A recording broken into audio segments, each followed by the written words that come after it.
So I've shown you guys Shoreline Estates up in Enmore quite a few times now.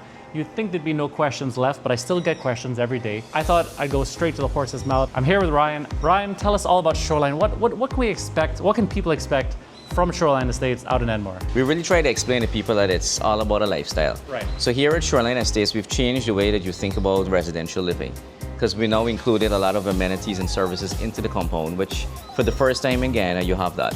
So now with Shoreline Estates, you have a totally gated compound, and you have a gym on site, so you don't need to go anywhere else to work out. You have a pool for the recreational bit. You have a nice rooftop terrace where you could barbecue, you can relax, you can get together with friends. There's a nice children's area with some swing sets, so the kids can also have some entertainment. And because this is right next to the ocean in Enmore, you could actually go out on the seawall, do your jogging on the seawall. The kids could go fishing. So it's really a nice, different vibe for that lifestyle. So it's kind of like what I have at Atlantic Tower, but on steroids, because that's kind of like, you know, it's got the cafe, it's got the gym. We don't have a pool, and it's kind of in a compound, but this is just bigger and better.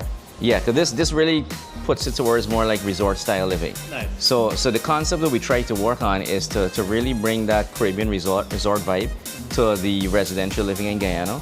And we wanted to develop it in such a way that it could adapt as well for the diaspora, as well as for like, there's so many Guyanese that are studying abroad and want to come back, and they want something like similar to what where they were living abroad. Yeah. So it gives them that kind of vibe. So now they can come in with the front desk staff. There's a whole support team.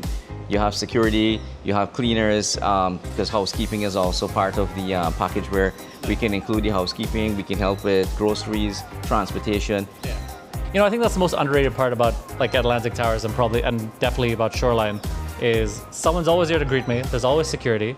And before I lived at Atlantic Towers, I'd have to go and find cleaners I could trust, and you know, it was unreliable. I could just call downstairs now and book a cleaning, which is great, and I could do that here. Yeah, same thing, same offering, and you know, we've been in the property management game for years now, so we've really learned a lot and taken a lot of feedback from clients, and that's how come we decided to come up with these concepts for Atlantic Towers and Shoreline.